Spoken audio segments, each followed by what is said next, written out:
Alors, toujours en ce jeudi 29 janvier 2015, je voudrais parler de la malbouffe chez les juifs pratiquants.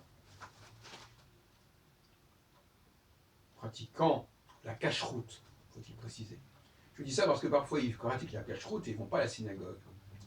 Curieusement, la pratique alimentaire survit à la cessation de la fréquentation de la synagogue. C'est souvent l'élément judaïque par excellence qui persiste, même chez les non-religieux. D'où l'intérêt de la chose. C'est-à-dire que même des juifs qui ne sont pas religieux ne vont pas manger de porc, par exemple. Parce que ça fait partie d'un inconscient collectif, d'un rejet, d'un tabou familial qui ne peut pas être véritablement toujours dépassé et défié. Qu'est-ce que je veux dire par là? Bon, surtout que je fréquente une famille qui pratique la cacheroute et qui ne va pas à la synagogue. Mais ils se nourrissent très mal, ces gens-là.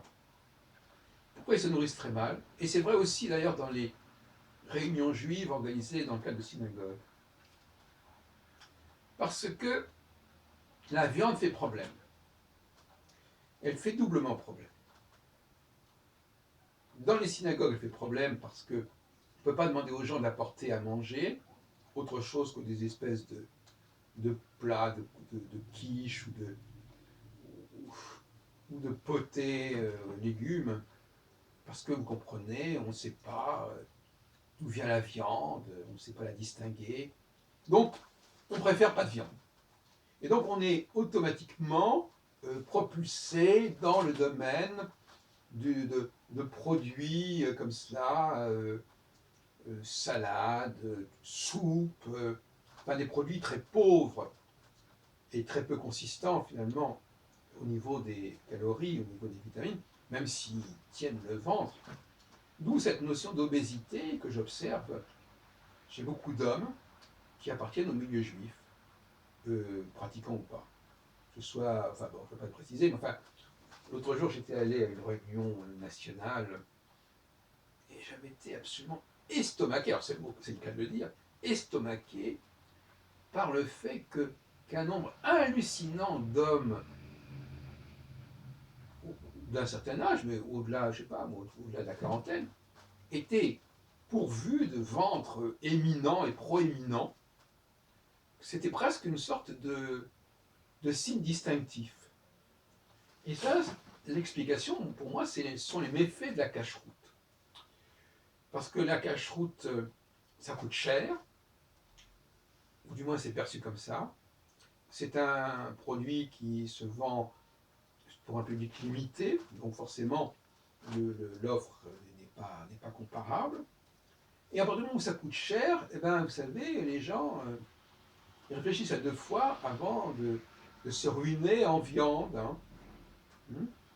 Et par conséquent, ils vont aller vers les patates, vers les spaghettis, vers les pizzas, etc. Parce que, comme ça, au moins, non, un, il n'y a pas de problème de cache-route, et deux, le rapport qualité-prix est excellent. Enfin, si on peut parler de rapport qualité-prix. En tout cas, deux, ça ne coûte pas trop cher. Donc on y gagne sur tous les tableaux, en quelque sorte. Et c'est pour ça que dans beaucoup de maisons juives, ou beaucoup de réunions juives, on mange très mal. On mange très mal, et on est très mal reçu, parce que la cache-route est un luxe. Et donc, donc c'est un dilemme, soit on se ruine en cache-route, soit, je parle de la viande, je ne parle pas de la charcuterie, soit on évite de manger de la viande, tout simplement. Et donc, par conséquent, voilà, le problème ne se pose pas. Et on mange, ben, par exemple, je sais pas, on mange du couscous avec, bon, alors là, il y a un peu de viande, mais pas beaucoup. On peut manger aussi des couscous végétariens. Enfin, il y a toutes sortes de solutions. J'ai participé à suffisamment de tables ouvertes pour voir à quel point la nourriture qui est proposée est extrêmement peu intéressante. Hein. Alors, autant alors, à ce moment-là, manger des sucreries, ce qui est aussi une autre tentation, mais la sucrerie, c'est pas forcément ce qu'il y a de mieux pour la ligne. Donc, cache-route et obésité seraient liés. Je ne sais pas si c'est la même chose chez les musulmans avec le fameux halal, mais en tout cas, je m'aperçois de la dégradation de l'alimentation dès qu'on a affaire à des gens qui respectent la cache-route. Voilà.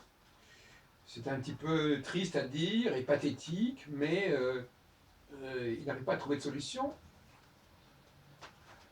Même l'autre jour, même un poulet, ben, il faut que c'était abattu rituellement.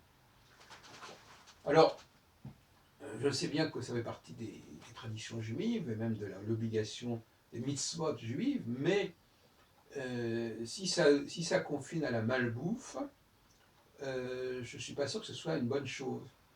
Et même si c'est un signe de laïcité que de ne pas manger de viande, je ne suis pas sûr que ce soit une bonne chose non plus. Donc là, il y a un problème dont je voulais traiter avec vous.